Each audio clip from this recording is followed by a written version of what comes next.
हिंदी में यूपीएससी की तैयारी से संबंधित प्रोग्राम्स को देखने के लिए सब्सक्राइब करें study IQ IAS Hindi. Hello दोस्तों, बहुत बहुत स्वागत है आप सबका study IQ IAS Hindi channel के इस प्लेटफॉर्म पे। मेरा नाम है विकास और आज हम बात करेंगे एक ऐसे यूनिक AI टूल के बारे में जिसके बारे में दावा है कि वो EI यानी कि इमोशनल इंटेलिजेंस यानी कि भावनात्मक बुद्धिमत्ता के साथ लोगों से बात कर सकता है। मतलब क्या कि आपके जो इमोशंस हैं, चाहे वो दिख रहे हों या वो छिपे हों, वो उसी हिसाब से बिहेव करके अपने उत्तर दे सकता है या आपके प्रश्नों के उत्तर दे सकता है। ठीक है, ऐसा कंपनी का दावा है। तो बात की जाए अगर इसमें, तो ये विश्व का पहला AI टूल है जो भावनात्मक बुद्धिमत्ता EI के साथ बात कर सकता है। विश्व का पहला ऐसा दावा किया जा रहा है। ठीक है, और EI का होना क्यों जरूरी है, इस जो PPT है या इस वीडियो के लास्ट तक आप समझ जाएंगे कि क्यों ये बहुत इंपॉर्टेंट है और क्यों ये ईगरली अवेटेड था। ठीक है, बात की जाए तो जो कंपनी है न्यूयॉर्क बेस्ड है, कंपनी का नाम है ह्यूम। इस कंपनी का नाम एक स्कॉटिश, यहां पे लिखा होगा दार्शनिक डेविड ह्यूम के नाम पे रखा गया है। और यह कंपनी ने जो सॉफ्टवेयर या जो टूल डेवलप किया है उसका नाम रखा है एम्पैथिक वॉइस इंटरफेस EVI। आप यहां पे उसकी फोटो देख सकते हैं जहां पे किसी के बातों को, किसी के शब्दों को वो बाकायदा जब ट्रांसलेट कर रहा है या उसका उत्तर दे रहा है, उस समय की ये फोटो है। और नाम भी देखिए, empathic voice interface by Hume.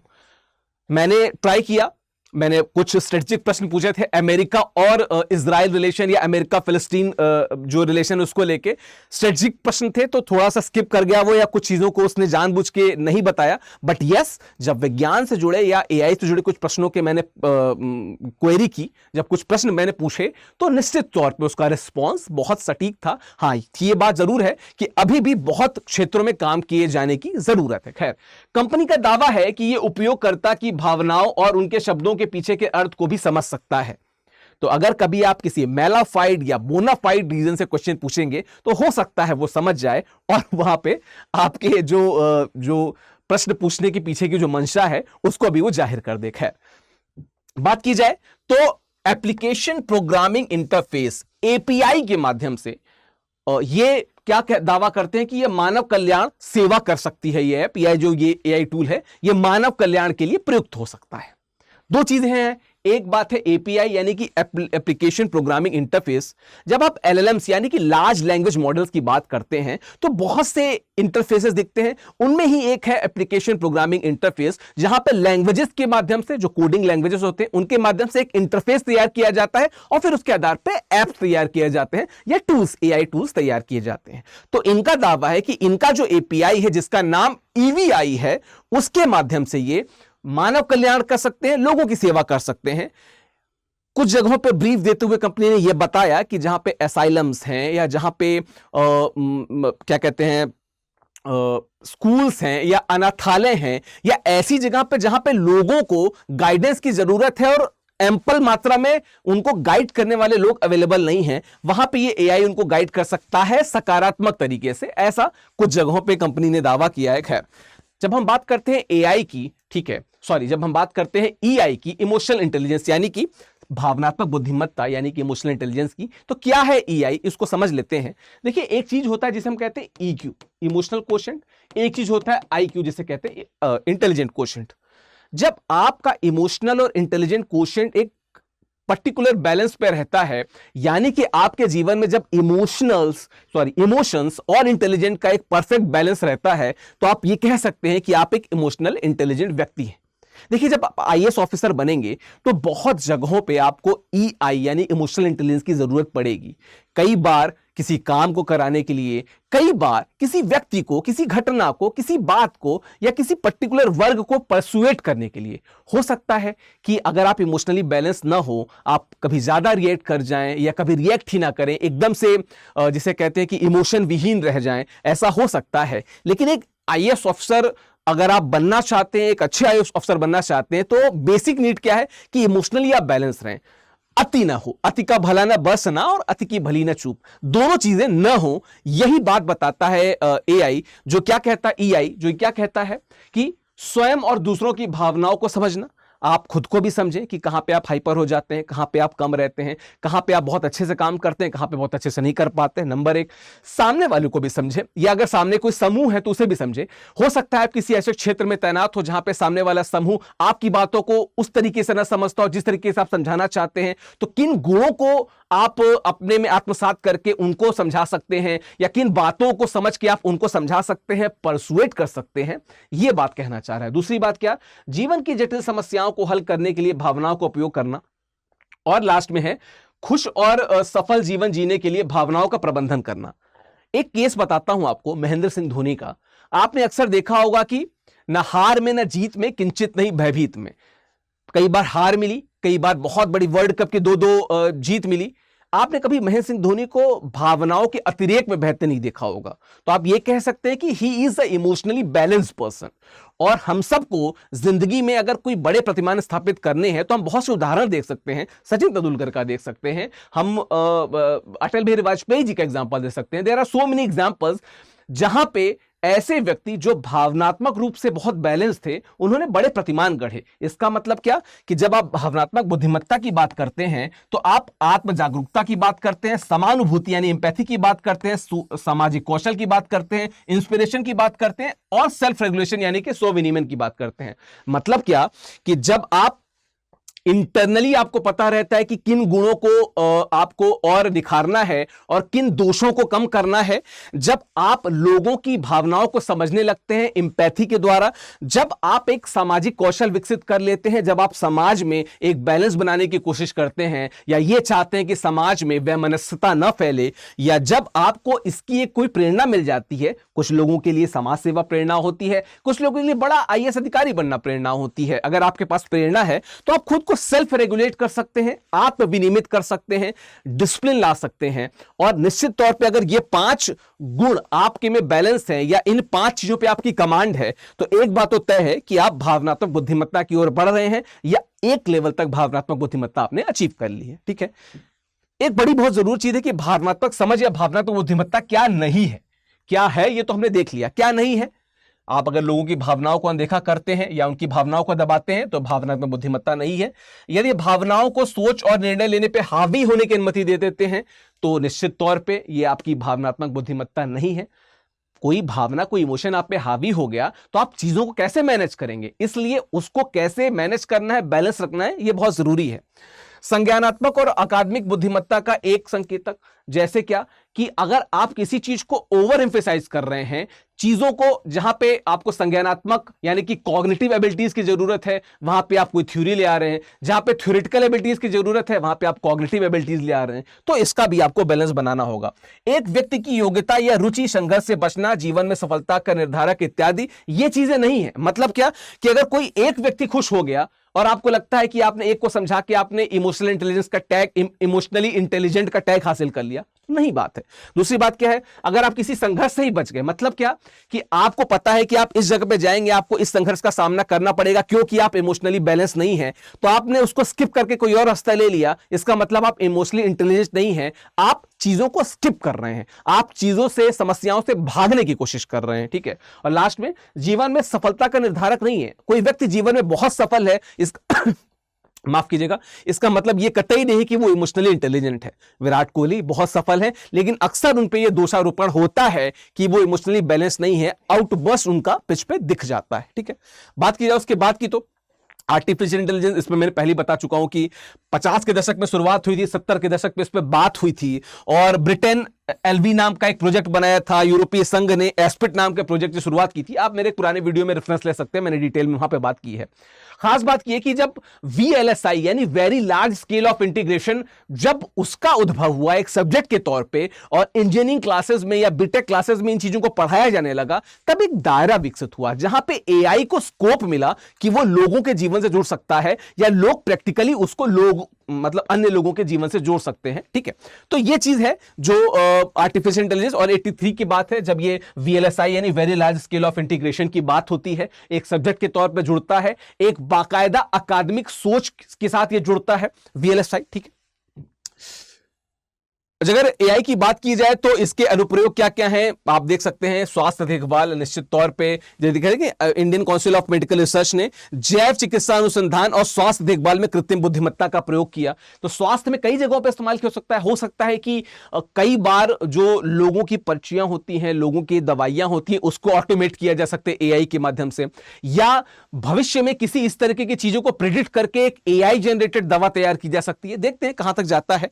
व्यापार में निश्चित तौर पे जो बिग डेटा की बात की जाती है, इसका विश्लेषण करने के लिए आपको पता है ना कि आज भी विश्व में जो सबसे बड़ी साइंस आज के समय चल रही, जो लोग पढ़ना चाह रहे हैं, वो है डेटा साइंस। यानी जो बिग डेटा, लोग फेसबुक, व्हाट्सएप, इंस्टाग्राम, टेलीग्राम और ट्विटर, इन सब पे, इसका नाम एक्स हो गया है, इन सब पे जितना डेटा जितना ज्यादा प्रयोग कर रहे हैं, उतना ज्यादा डेटा जनरेट हो रहा है। उसका इस्तेमाल करके बड़ी बड़ी कंपनियां बिलियन डॉलर्स कमा रही हैं। तो उस बिग डेटा का कैसे विश्लेषण किया जाए। शिक्षा के क्षेत्र में तो निश्चित तौर पे देखिए, आईआईटी का एक प्रयोग के बारे में दिखा है कि उन्होंने एआई रिसोर्स प्लेटफॉर्म विकसित करने के लिए अमेज़न वेब सर्विसेज के साथ में सहयोग स्थापित किया है। शिक्षा के क्षेत्र में अगर एआई की बात किया जाए तो अकूत संभावनाएं हैं। आप चैट जीपीटी की बात कर लीजिए, आप जेमिनी की बात कर लीजिए, आप यहां पे चाहे तो बार्ड की बात कर लीजिए। There are an number of examples जहां पे एआई का शिक्षा में प्रयोग करके बहुतेरी सकारात्मक संभावनाएं विकसित की गई हैं। एक बात और, बहुत से लोग बताते हैं कि एआई का ये मिसयूज है, वो मिसयूज है, पर अगर आप देखें, आप उसको कैसे सकारात्मक जनरेटिव तरीके से प्रयोग कर सकते हैं, ये आपकी कुशलता पर निर्भर करेगा। और जो सच्चा शिक्षार्थी है, निश्चित तौर पर वो चैट जीपीटी या जेमिनी या बार्ड जैसे सर्विसेज का उसी तरीके से प्रयोग करता है। खैर, और क्या प्रयोग है? न्यायपालिका के क्षेत्र में देखा जाए तो दो चीजें आपको दिखेंगे, सुवास और सुपास। सुवास क्या? सुप्रीम कोर्ट विधिक अनुवाद सॉफ्टवेयर।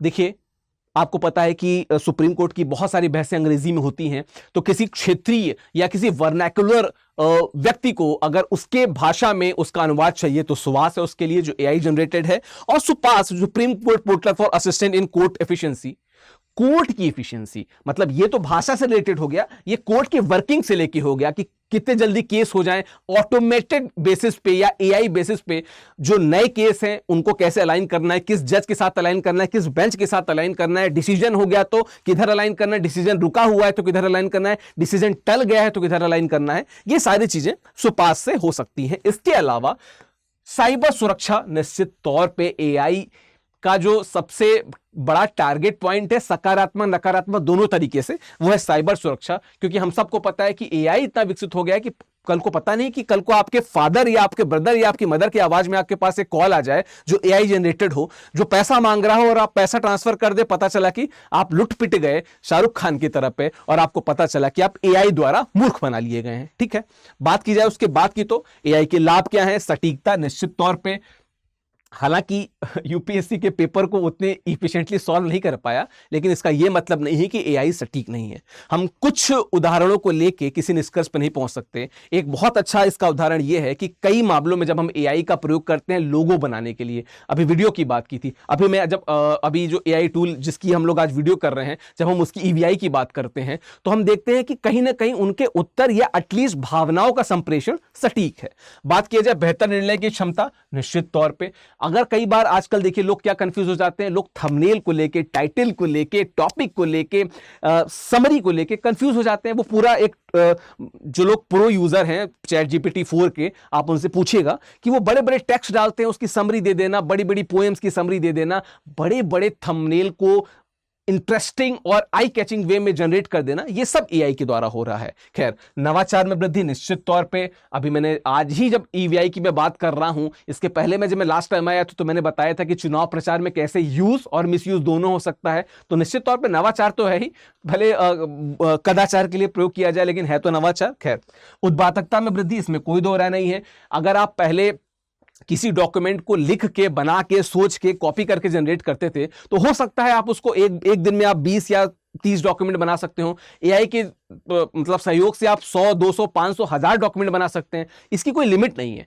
जितने अच्छे तरीके से आप कमांड देंगे उतना बेहतर आप जनरेट कर सकते हैं। और ये तो मैं सिर्फ टेम्पोरल या टेक्सुअल यूज की बात कर रहा हूं। एआई के जब वो कहने पे, कोड देने पे जब वीडियोस बन जा रहे हैं तो सोचिए कि एक वो स्तर क्या होगा कि जब आपको सिर्फ कमांड देनी होगी और आपके मन का तैयार वीडियो तैयार होगा जो आपकी आवाज में, आपकी वेशभूषा में, आपकी तरह बात करेगा और वो वीडियो जनरेट कर देगा। ठीक है, बात किया जाए निरंतर सीखने की क्षमता क्षमता और अनुकूलता से, तो निश्चित तौर पे एआई, जब हम जनरेटिव एआई की बात करते हैं, उसको जितना बेहतर कोड देंगे उतना बेहतर वो आंसर देगा, उतना बेहतर वो जनरेट करेगा, चाहे वो इमेज हो, चाहे वो टेक्स्ट हो या हो वीडियो। तो कितनी बेहतर आप कोडिंग देंगे वो सीखने को तैयार रहता है। खैर, अन्वेषण और अंतरिक्ष अनुसंधान, रिसर्च और जो इंटरनेट रिसर्च, जो स्पेस रिसर्च है, इसमें बहुत बड़ा योगदान दे सकता है ये एआई।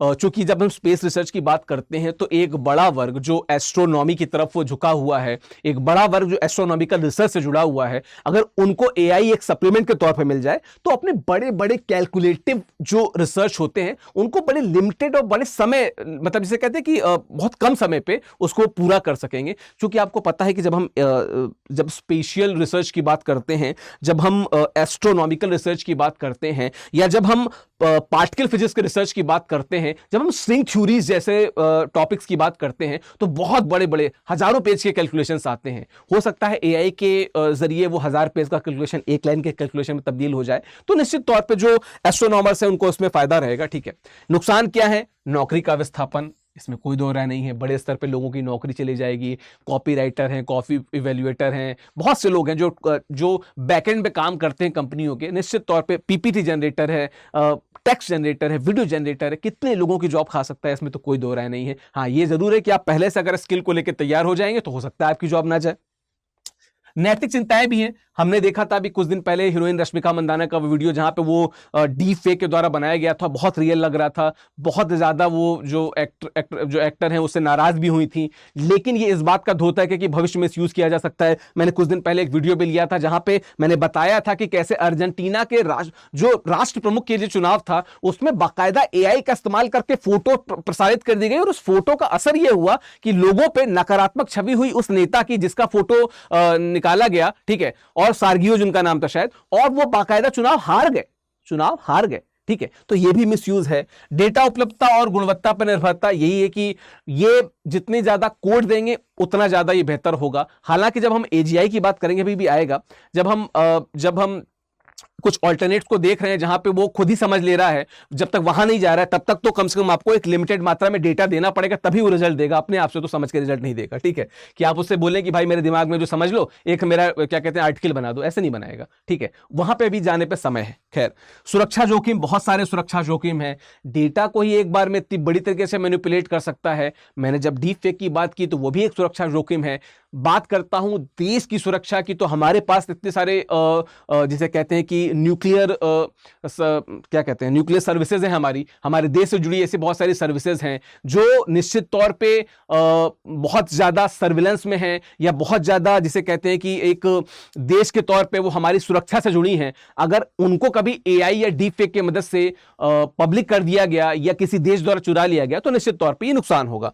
अति निर्भरता, हाँ, आजकल आप ऑफिस स्पेसेस में देखेंगे कि बहुत सारे लोग बहुत ज्यादा डिपेंडेंट हो गए एआई पे। मतलब हर चीज पे वो एक कमांड प्रॉम्प्ट करते हैं कि please write an email, please write a resignation mail, please write a job opportunity mail, please write a vacancy, सब कुछ एआई से लिखवा रहे हैं। इतना ज्यादा अगर आप निर्भर हो जाएंगे तो आपकी खुद की कॉग्निटिव स्किल जो है ना, संज्ञानात्मक क्षमता, वो कम हो जाएगी। पारदर्शिता की कमी, हाँ बिल्कुल, कई बार आप एआई बना लीजिए कोई टेक्स्ट, आप उसको यूनिवर्सिटी में, मतलब आप उसको पब्लिश करा दीजिए, उसका जो प्लेजरिज्म है वो इतना ज्यादा कई बार आपको मिल जाएगा कि आपको पता ही नहीं होगा कि कितना ज्यादा सही है कितना गलत है। इसलिए बहुत से जगह पे प्लेजरिज्म डिटेक्टर्स भी आ गए हैं, जहां पे आप कोई टेक्स्ट आपने बनाया उसको चेक कर सकते हैं। उसके अलावा ये भी नहीं पता ना कि कहां से कॉपी कर रहा है। हो सकता है आपने कोई वीडियो कमांड में दिया हो, उसने किसी चीज को, किसी ऐसे ग्राफिक का इस्तेमाल कर लिया हो जो पेड हो, और अगर वो पेड है वहां से आपको कॉपीराइट आया तो फिर आपको तो चैनल उड़ गया चैनल। ठीक है, प्रारंभिक निवेश और रखरखाव लागत, निश्चित तौर पर प्रारंभिक निवेश और रखरखाव लागत बहुत ज्यादा है। आप चैट जीपीटी का सब्सक्रिप्शन लेके देख लीजिए, प्रो का, ठीक ठाक महंगा है। और दूसरी बात क्या है कि जो लोग इसे बैकएंड में बना रहे हैं उनको शुरुआत में कितनी मेहनत करनी पड़ेगी, कितना ज्यादा डेटा जोड़ना हुआ होगा, और कितने लोगों को, कितने मेहनत को, कितने ज्यादा पैसे को वहां पे एक लागत के तौर पे लगाया होगा, ये तो वही लोग जानते हैं। तो ये भी नुकसान भी है उसके। ठीक है, और देखिए एआई के क्षेत्र देखा जाए तो वीक और नैरो हमको स्ट्रांग दो दिख जाते हैं। वीक क्या है? जहां पे आप कमांड देते हैं या कमांड को ऐसे सिमुलेट कर देते हैं कि जैसे मान लीजिए वीडियो गेमिंग की बात कर ली जाए, या जैसे आर्टिफिशियल आप जब चेस खेलते हैं तो इनको ऐसे एरिया में ड्राफ्ट कर दिया गया है कि आप इस मूव को करेंगे तो वो कौन सा मूव लेगा, ये पहले से डिसाइडेड है। जब हम स्ट्रांग एआई की बात करते हैं तो हम बात करते हैं ऐसे एआईज की, जैसे भी हमने आज ईवीआई की बात की, ये स्ट्रॉन्ग एआई के क्षेत्र हैं जहां पे बहुत बड़ी कमांड्स हैं और वो अल्टरनेटिवली आपकी फीलिंग को समझ जाते हैं, आपके इमोशन को समझ के तब रिस्पॉन्ड करते हैं, ठीक है। तो वो स्ट्रॉन्ग एआई की बात हो जाती है, ठीक है। जैसे मैं बताया कि आर्टिफिशियल जनरल इंटेलिजेंस, जो मैं एजीआई की बात कर रहा था बनाम जनरेटिव एआई, तो जो अभी स्ट्रॉन्ग एआई और वीक एआई की बात कर रहे थे, जो वीक एआई कहीं ना कहीं जनरेटिव एआई की तरफ आता है, जिसको जब आप कमांड देते हैं वो उतना करता है।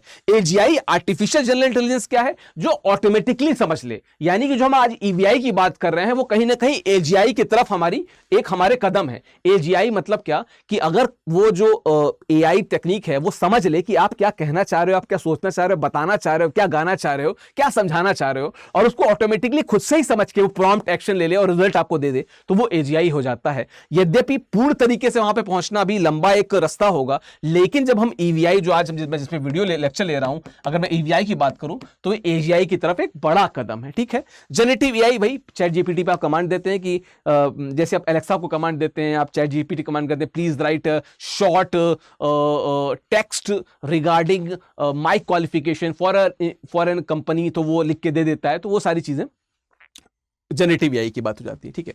आगे की राह क्या हो, निश्चित तौर पे नैतिक और उत्तरदायी एआई की परिकल्पना की जानी चाहिए। जो बड़े प्लेयर हैं, चाहे वो मेटा हो, चाहे वो माइक्रोसॉफ्ट हो, चाहे वो गूगल हो, ठीक है, ये सभी कंपनियों को, या इवन जो बड़े देश हैं, चाहे अमेरिका हो, ब्रिटेन हो, रशिया हो, या हो चाइना हो, या इंडिया हो, मिलके एक प्रॉपर इंटरनेशनल इसका विनियमन करना चाहिए। इसके अलावा इसके प्रोज एंड कॉन्स को बाकायदा देखते हुए ऐसे कुछ स्टैट्यूट्स क्रिएट करने चाहिए जहां पे सजा निर्धारित हो सके, देश के लेवल पे भी, अंतर्राष्ट्रीय स्तर पे भी, ठीक है, या ब्लॉक किया जा सके। निरंतर रिसर्च और नवाचार की बहुत जरूरत है, क्योंकि हम, जैसे मैंने बताया कि जब हम जीएआई, जनरेटिव एआई से एजीआई की तरफ बढ़ रहे हैं, तो निश्चित तौर पे रिसर्च इतना बेटर होगा, उतना बेटर हम एजीआई की तरफ आगे बढ़ सकेंगे। डेटा गुणवत्ता और पहुंच, निश्चित तौर पे इस पे और काम करने की जरूरत है कि डेटा और बेटर कैसे डाला जाए और कितनी अलग अलग समस्याओं तक हम पहुंच सकते हैं, किस समस्या को केटर कर रहे हैं, किस समस्या को सॉल्व कर रहे हैं, यहां तक पहुंची बहुत जरूरी है। मानव एआई सपोर्ट तो बहुत जरूरी है, कहीं ऐसा ना हो कि जिस एआई को मानव ने बनाया है, ये मानव ही मात्र के खात्मे का वो क्या कहते हैं परिणाम बन जाए, ठीक है। डोमेन विशिष्ट अनुप्रयोग, यस, अलग अलग डोमेन्स में, जैसे मैंने बताया कि बहुत सारी चीजें, भुखमरी की बात कर लीजिए, आप हेल्थ की बात कर लीजिए, आप एनवायरमेंट की बात कर लीजिए, यहां पे एआई क्यों नहीं काम कर सकता है, यहां पे ऑटोमेटेड एआई क्यों नहीं आ सकता है, इस पे वैज्ञानिकों को रिसर्च करनी चाहिए।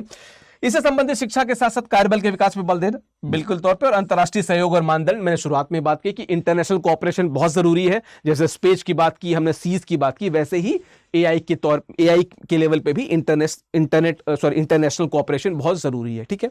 चलिए, तो ये आज था जो हमने बात की एआई के बारे में, ईवीआई के बारे में। तो आपको ये वीडियो कैसा लगा हमें कमेंट बॉक्स में जरूर बताइएगा। ये मेरा टेलीग्राम चैनल है, मेरे टेलीग्राम चैनल ऑफिशियल विकास, आप इससे जुड़ सकते हैं, उसमें मैं आने वाले वीडियोस की सूचना और जानकारी देता रहता हूं, ठीक है। हमें कमेंट में जरूर बताइएगा कि वीडियो कैसा लगा, आप और किन विषयों पर वीडियो, किस तरीके की वीडियो चाहते हैं, जरूर कमेंट बॉक्स में बताइएगा। स्टडी IQ IAS देखने के लिए बहुत बहुत शुक्रिया, धन्यवाद। हिंदी में यूपीएससी की तैयारी से संबंधित प्रोग्राम्स को देखने के लिए सब्सक्राइब करें स्टडी IQ IAS हिंदी।